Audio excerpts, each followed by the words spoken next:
Hello, welcome to Record Sports Hotline Live, brought to you by NordVPN. My name is Daniel Coe. I'm delighted as ever to be joined by the one and only Keith Jackson. Keith, happy Sunday. Daniel.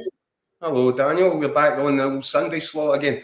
Apologies first if people were waiting to see when we come on. We were waiting for the end of the Hibs Motherwell game there. Give the game the respect it's due. Thoroughly enjoyed watching it as well, by the way. So I know we just came on just in the dying embers, but as we joined, it was 2-1 Motherwell and a massive performance from them away from home. Brilliant start to their season. The final whistle's just gone, Keith, so 2-1 Motherwell at Easter Road. Do you know, one of the things that I'm delighted about already is that Motherwell haven't changed. New manager, obviously with his own ideas, but it's just so similar to the way they set about it under Jens Bertolascu last season. They're actually a joy to watch. It's one of my favourite things. One of my favourite new things over the last year is just watching the way Motherwell pop the ball about. And if you've seen the winning goal there, the football's a joy to watch. The football that they played to win the penalty kick in the first half was superb as well. They're a great watch and just such a brilliant addition to the Scottish top flight mix. Hearts were obviously the kind of shock troops last season, stole a lot of the headlines. But, you know, any other season, Motherwell transform themselves into the Lanarkshires version of Barcelona. That is the main talking point of last season. And, you know, maybe we're about to see them perhaps even eclipse what they managed last season. Brilliant start for them. They've won their 2 games in Europe. They've gone through Easter Road and taken 3 points. Aye, huge for them. I mean, for Hibs, it kind of feels like 1 step forward, 2 steps back a lot of the time. Big one for them midweek to get through their European tie. But I don't know, something about David Gray's demeanour. I don't know, just it doesn't feel right to me, Keith. The place feels as if it's in the doldrums a little bit. I think last season was a sort of a difficult campaign for Hibs because of what Hearts were doing in their own backyard. So regardless of what Hibs managed to achieve, and they got European football, obviously, it pales into insignificance when they're seeing Hearts take that league title to the last game of the season. You feel as if the whole club's kind of under a cloud because of it. And perhaps David Gray, what he continues to achieve, it didn't amount to as much as what Hearts were achieving last season. And when you're judged on the basis of a rivalry or through the prism of a rivalry, I'm afraid that's just the rules of engagement. But yeah, it does feel, everything just starting to feel a little bit stale at Hibs. And there's, there was a lot of speculation about David Gray's position after the first leg in Europe. So yeah, it's not a happy start to the campaign, and Hibs will need to try and get some early momentum. I mean, I'm sure having turned that tie around, they were into today's game thinking, well, that's good. We can build on that. Gives us a platform. We can get the league campaign up and running now. And then, to be honest with you, they looked terrified of Motherwell for 45 minutes today. Yeah. It wasn't until the second half that they played their way into the game. They came out of their shell a little bit. But yeah, that won't please the Hibs fans that their team looked terrified at home to Motherwell today. And we should say as well, Keith, the game before it was absolutely crazy. St Johnstone back in the top flight, 4-3 victory over Killie. A mad game, and it was one that Neil McCann, after the full-time whistle, he was absolutely livid that his team had managed to lose that. Yeah, I would imagine that he'd be apoplectic with his players because they got exactly what they deserved from that game, which was nothing. St Johnstone were the better team throughout. Totally played them off the park, I thought, in the first half. It was just a bit of a mad second half, wasn't it? But I don't think Kilmarnock can argue that they've been hard done by, even though they were up in the game during that one point in that second half. And that one was, I really enjoyed Motherwell. I didn't enjoy that performance or scoreline because I've already tipped St Johnstone to be down this season, and I said that Kilmarnock will probably be the shock troops. They might have a right crack at the top 6. So on day one, it's not looking too good, that prediction, is it? I mean, we've got a lot of comments coming in already, and if you want to let us know about your thoughts on this weekend's football, please do so. Delbo says Aberdeen will be the highest non-Old Firm team. We will talk about Aberdeen and Hearts yesterday, because that was very dramatic. But I think the best place for us to start is Friday night. Rangers or Dundee United and Rangers 1-1 draw. Yeah. I'll get your thought. I've spoke to Record Sports Andy Newport, who was at the game, so we'll get his thoughts in a little minute.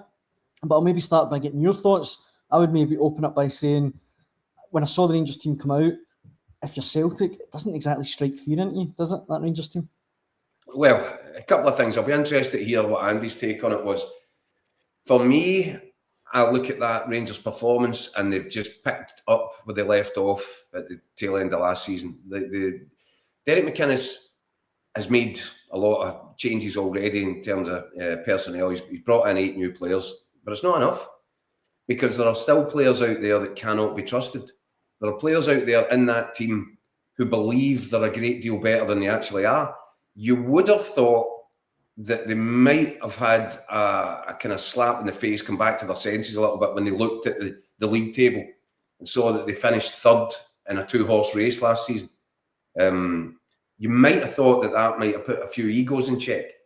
But no, they look as if they look lazy at times. They look sloppy. They got themselves...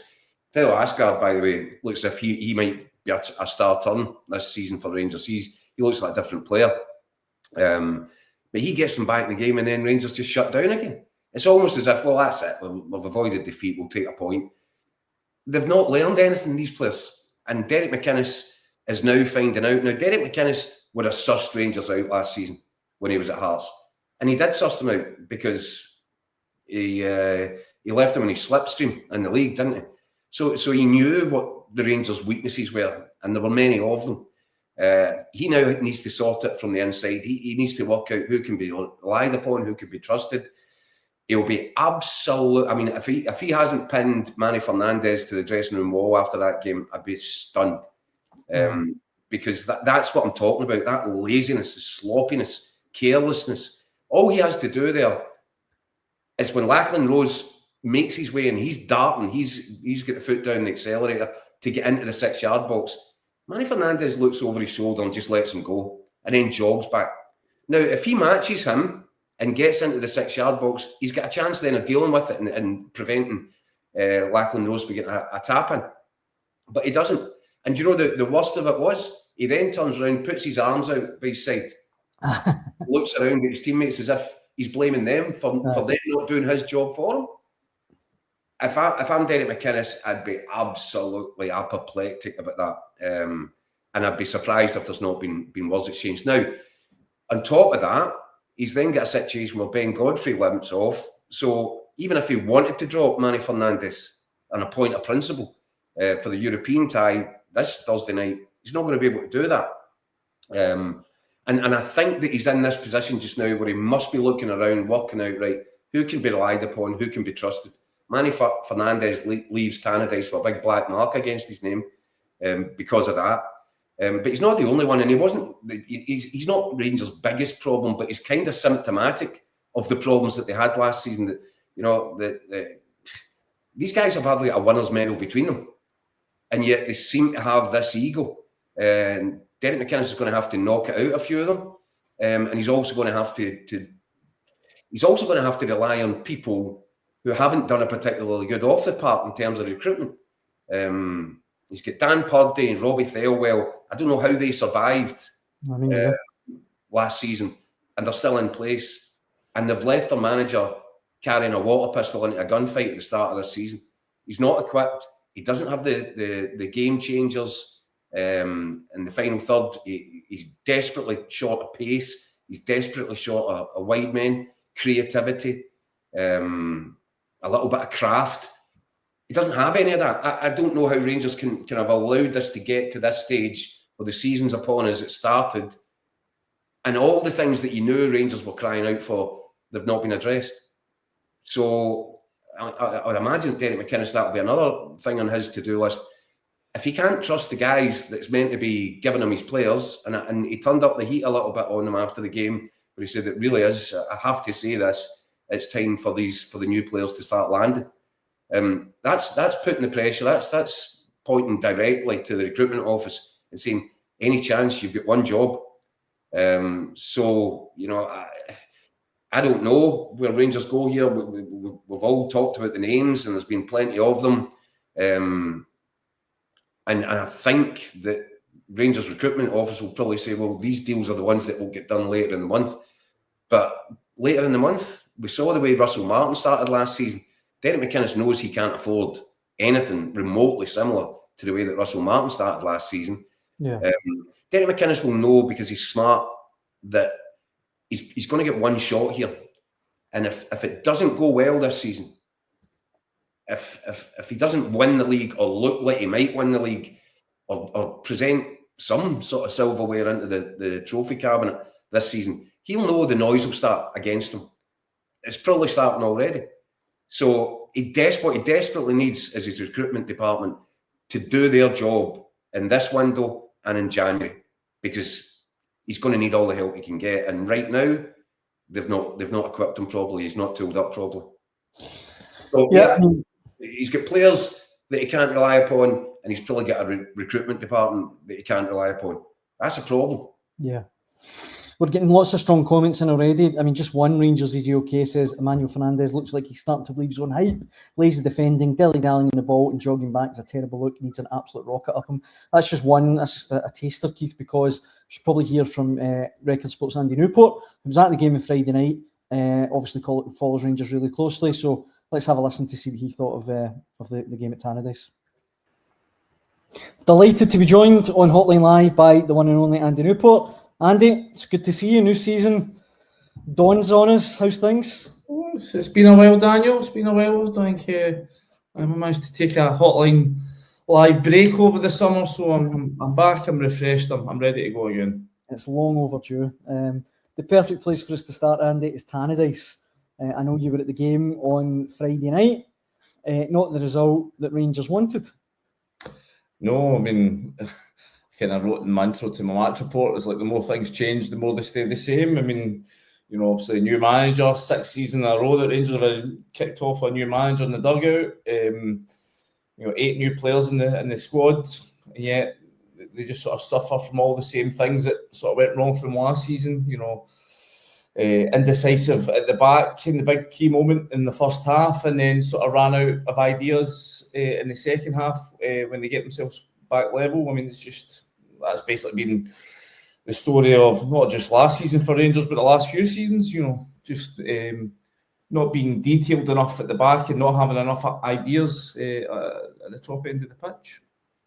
That was the thing that stood out to me, Andy. I don't know about you, but it was creativity that I think is really lacking, and I think that's something that Derek McInnes is trying to address before the window shuts. Yeah, I mean, it was no surprise to me that was the kind of performance that we saw at the weekend, just because on Friday night, because having been at the sort of 2 pre-season games that they had at Ibrox before this, that was the issue that was clear. It was screaming out. This was a team that they looked to sort of stiffened up the spine of the team, but really, really lacking in the wider areas, really lacking in somebody who can be a difference maker, even through the centre of the park. I mean, obviously it was Mohamed Diamande and Cammy Devlin that get the shout to start the game. It was a bit of a surprise Dan Neil never came in. I think we all expected, given the sort of hype that's sort of flown around him and over the summer, that he would be the guy to get the nod. But Derek McInnes obviously saw something in Mohamed Diamande through the week, decided to go with him, but it just didn't work. Obviously, Ryan Nadiri starts again off the right hand side. That was another big surprise. I think we all expected to see Lawrence Shankland start up with Yusuf Chermiti, and then obviously Jedi Gisama out on the left gets a start as well. And I think Derek McInnes will be the first to hold his hand up and say that the lineup he picked just didn't work. You had Taylor Asgard in the 10 position. I think, again, a lot of hype around him, a lot of big hopes for him because of the way his World Cup had been, the way sort of showing some flashes in pre-season. He definitely looked better in the second half. Rangers looked entirely better in the second half when they had Yusuf Chermiti up front, give them a bit of pace and power. He's running in the channels, but Derek McInnes was right what he said after the game, that Rangers just sort of, they played with an intensity to get themselves back level. but then that intensity dropped. And I think the alarming thing for McInnes will be that was exactly what Rangers were guilty of last season. They played in fits and spurts. They weren't able to maintain, periods of complete pressure. And again, but it probably shouldn't be a surprise, because I think it was 7 guys who were there last season started the game. So for the best part, it was last season's team with a few adjustments made here and there. So was it any real surprise to see the guys who sort of let the team down last year, kind of repeating that cycle again? So I said, obviously the team goes to Poland. I think Białystok, I think, is the place I'm going. I should know. I've booked up to go. I should have worked out how to pronounce it by now. As people have been listening to the Rangers podcast the last few weeks, will have known my grasp of pronunciations at times isn't the best. But I would be amazed if Derek McInnes hasn't, really sort of rolling out all the majority of his new signings for this week's European game. But as you say, I mean, the lack of invention at the top end of the pitch is where the alarm bells are ringing the most. And Derek McInnes spoke about it after the game. You could see his frustration was clear. He was urging the recruitment team to basically just get a move on and get the guys in that he feels he needs.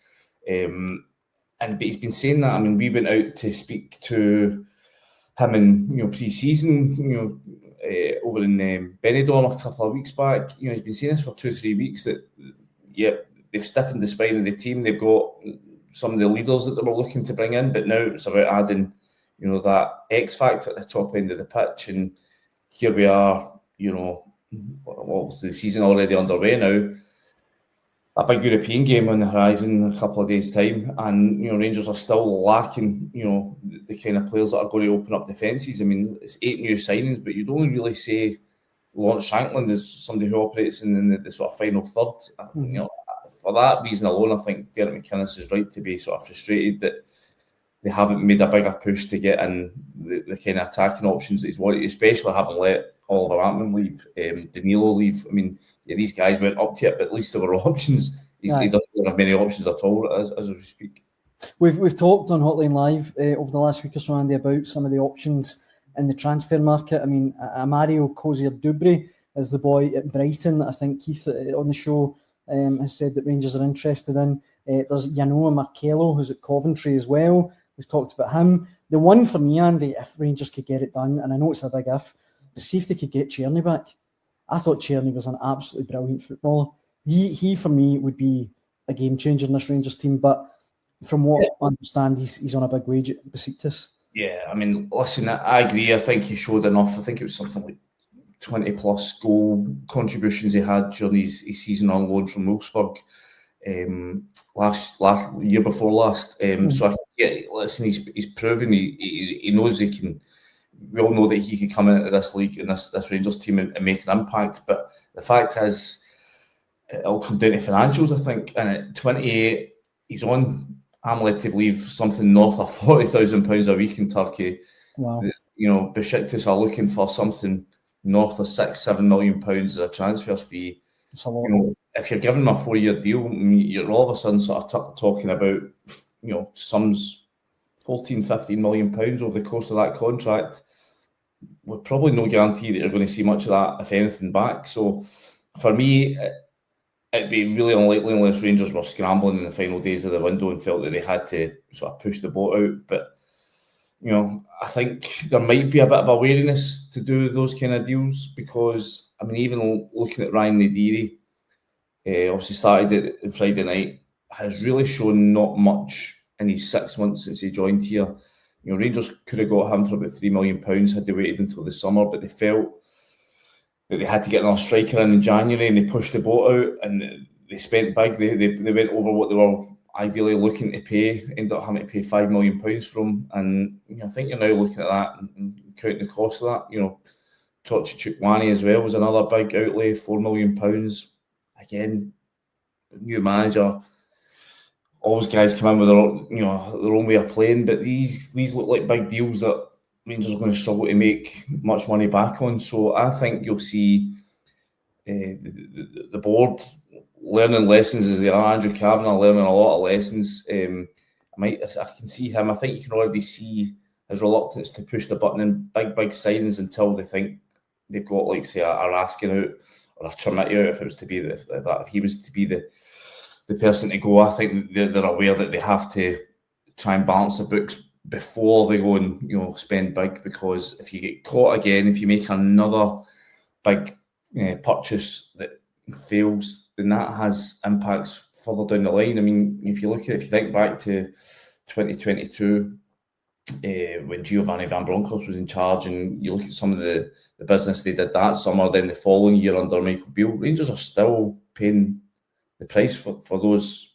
missteps in the transfer market.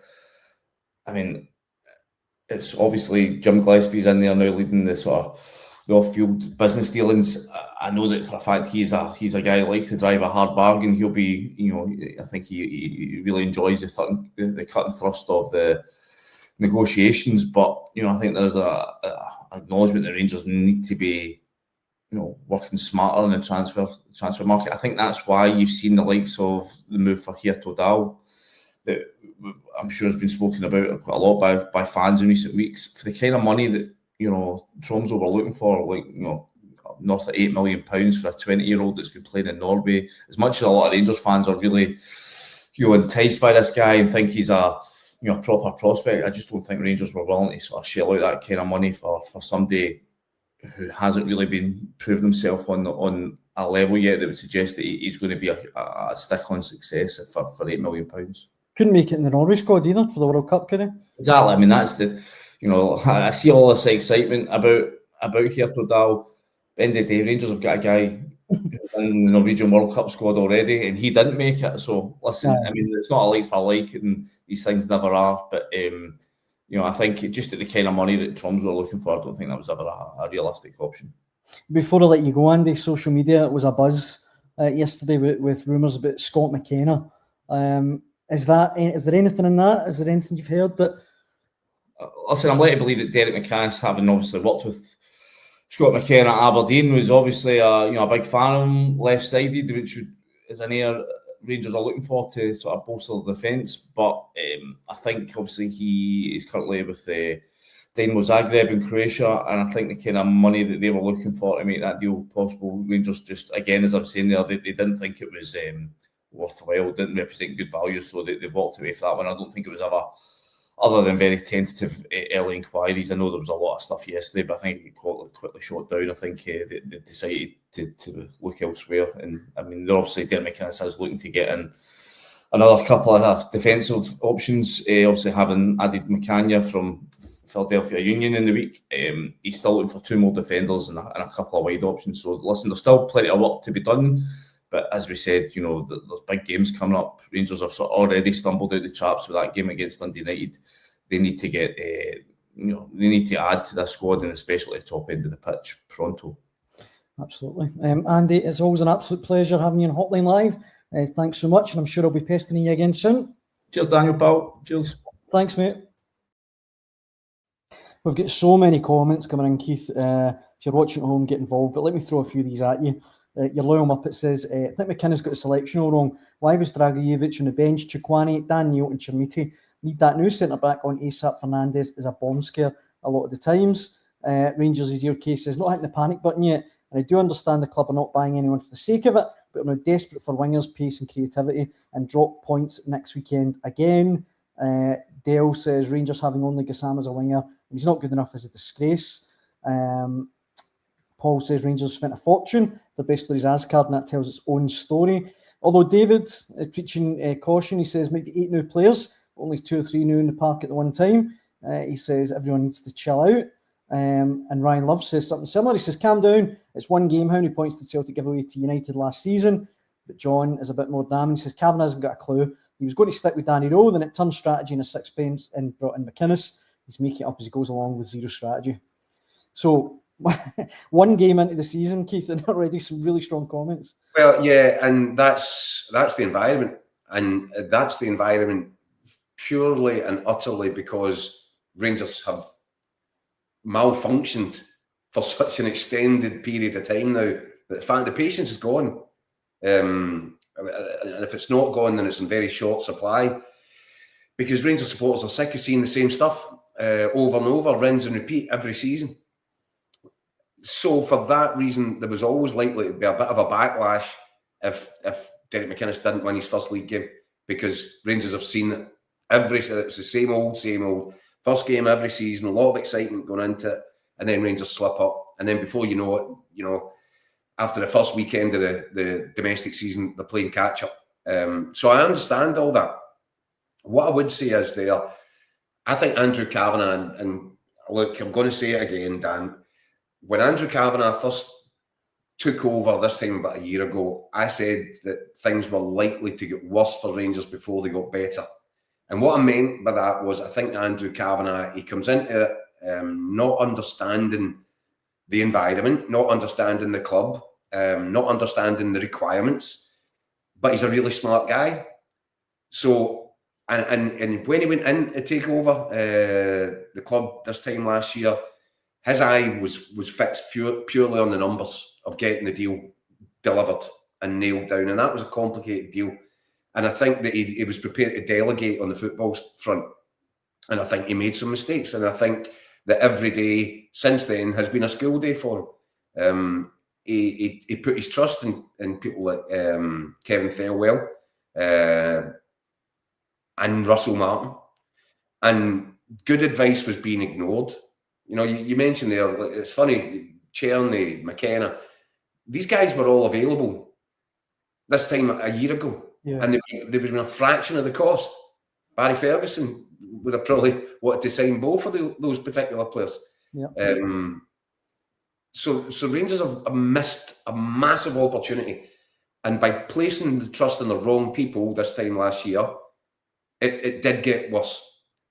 And Danny Rowe wasn't the answer. Yep, he had a nice wee party tune, theme tune, and the Rangers fans liked that. But he was never equipped to be the Rangers manager, and looked like a guy completely out of his depth.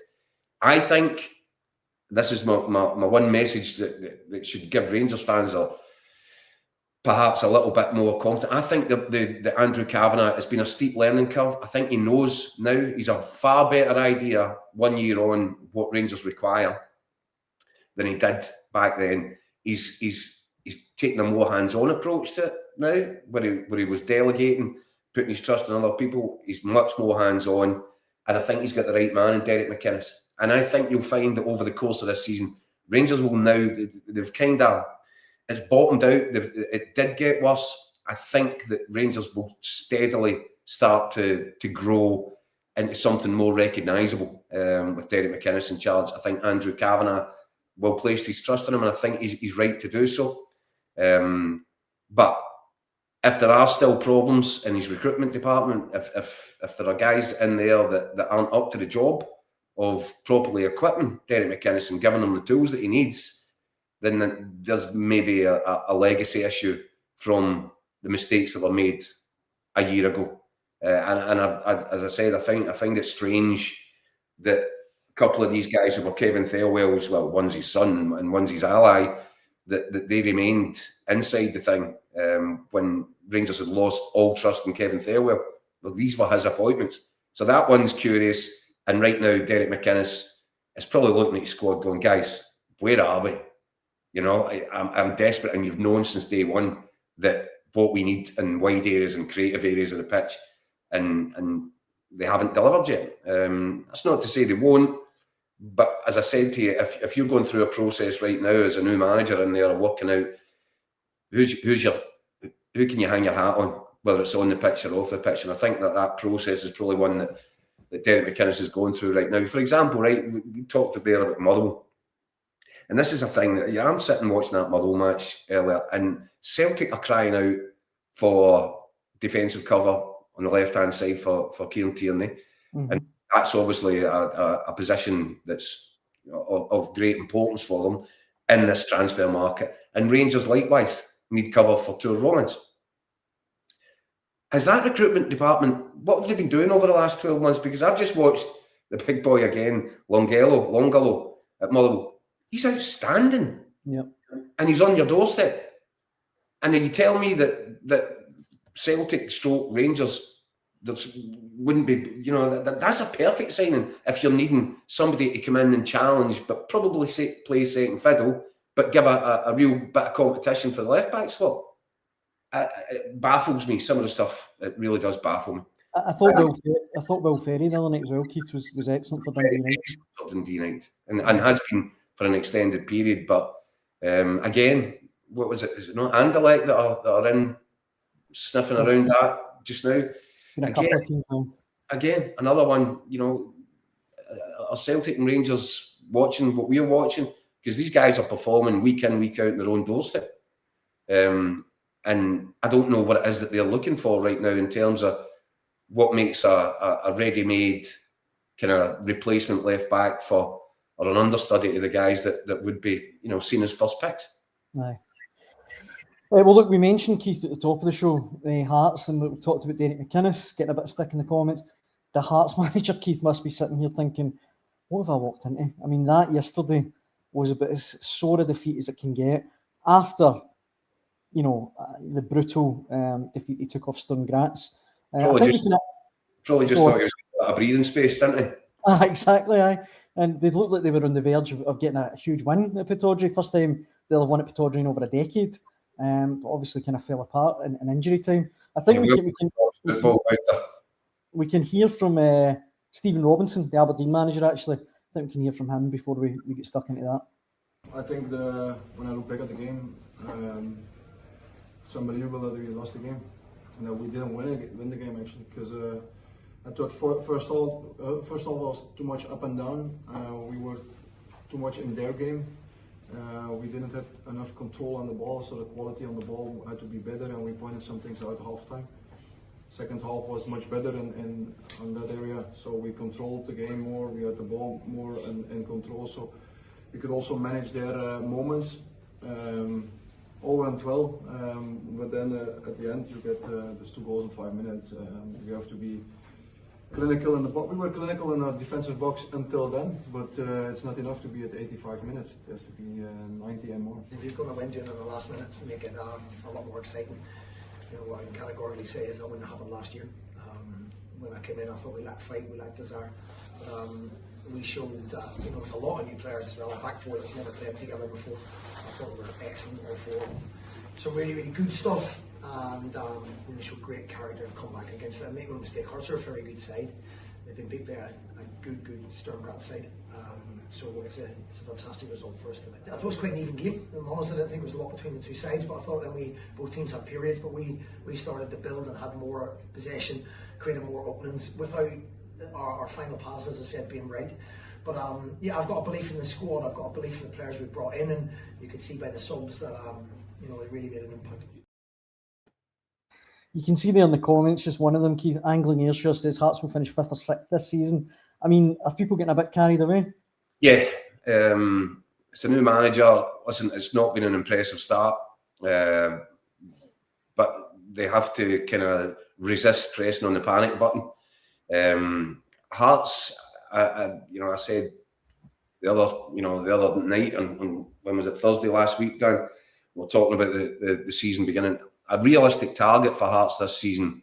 There's no shame in targeting 3rd place. No, not at all. Because that's what that before Derek McInnes and this kind of fever dream season that just went on last time out, a 3rd place finish for Hearts is more than respectable, and it shows a club that continues to punch its weight, continues to try to improve. But it's starting to look as if this could be a difficult introductory couple of months for the new manager. And just as I said, just when he probably thought he'd bought himself a win and a bit of breathing space, he gets sucker punched twice by Aberdeen and ends up coming back down the road with nothing. You don't want to think that you've got an unlucky manager. I also think that there is an issue, a wider issue with Hearts right now, and that is, as we've said previously, Derek McInnes was half in to the whole Jamestown thing. This guy, Wouter, looks as if he's all in, and Hearts are all in, and Hearts want a manager who's all in. I'm not sure that the quality in terms of some of the guys that have been brought in, I'm not sure that they're upgrades. That could be a bit of a concern. But the whole thing is going to need a bit of time. There's been a lot of upheaval. New manager, they've lost a captain and their talisman in Lon Shanklin. They've lost a little linchpin in midfield in Cammy Devlin. There have been some curious decisions in terms of who's been allowed to leave as well as that. But I think Hearts, listen, as I said, it's not time to hit the panic button, but maybe Hearts need to scale down their ambitions for the coming season and just realise that whereas, okay, you came so close last season to actually winning the thing and pulling off this miracle, a third place finish, I think still represents a good season, a good campaign, a good target for Hearts. But they're going to have to, they've clearly got some teething trouble, and they're going to have to get that sorted first and foremost and start laying some wins down. And it never rains but it pours, Keith. I mean, Chris in the comments pointing out that they've got Benfica on Thursday night. I mean, that is an absolute nightmare draw. This is what I'm saying in terms of how it's good to have a manager who is smiled upon by Lady Luck. Right now, this isn't. It simply doesn't apply for Hearts. And the last thing they need right now is a double header with Benfica. The last thing. And if you're looking to try and get momentum or build confidence, then good luck with that. Because Benfica to me are a more dangerous opponent than Sturm Graz by far. Yeah, no, by far, I completely agree. The first leg is on Thursday night in Lisbon, so we'll see how Hearts got on. Before we wrap up, Keith, here's a look at all the results from this weekend. The one game we haven't talked about, of course, is Celtic Dundee tomorrow night. We're on for a late night hotline live at just before 10 o'clock tomorrow night after the full-time whistle. But can you see anything? The pyjama party. The pyjama parties are back. The Horlicks episodes. Can you see anything other than a Celtic victory? I don't think so. But I did see Dundee go to Celtic Park and look really good last season. I think that twice, Keith, twice last season. Yeah. You know what I think of Big Elvis? I think that he's I'm not sure that he's given the credit or he's rated just as highly as he should. He's a smart guy, but he's had a big turnover of players over the summer, and that's the problem with being Dundee manager. I think is that you get something which looks the part and you build it, and then it sort of falls apart again the following summer, and you've got to try and recruit and do it all over again, start from scratch. He's not starting from scratch, but I think the best we saw of Dundee last season was later on in the campaign after players had bedded in. Probably going through a little bit of that just now. I still think they'll give Celtic a game, but I think there'll be a real excitement about Celtic Park. Want to see the new arrivals, want to see what this new £17 million strike force looks like. And I think that, if they can click, if they can get off to a flyer now, Duran already has. I mean, he's been flying in pre-season, but if he can bang them in now in the real games now, get something started tomorrow night, and Casper Hu manages to weigh in as well. I mean, you could get pandemonium. That's lift-off time. If these two guys kind of click together in the first game at home at Park Head, with the league flag being presented, you feel that it could get a bit messy for Dundee. And I think you can see Celtic getting off to a fairly strong, solid start. No, I completely agree. In the comments, Green Machine says, is it Mick Gannon unfurling the flag? That's not been confirmed yet. With his hawk visor on. So it should say as well, Celtic, of course, we'll find out who they're playing in the Champions League playoffs. That draws tomorrow. I think it's at noon. So when we come back tomorrow night to do the show, we will know by then who stands between them and the Champions League. But as I say, we'll be on late tomorrow night. But I think for today, Keith, that brings us to the end. Oh, the Sunday Hotline Lives are back. We're back, Dan. We're back. The season's up and running. Hotline Live is back, and Pyjama Party returns. Aye, absolutely, can't wait. As I say, we'll be back tomorrow night around 9:45 after the full-time whistle at Celtic Park. We hope you can join us then. Keith, always a pleasure. Cheers, Daniel. See you tomorrow. Thanks for watching at home. Cheers.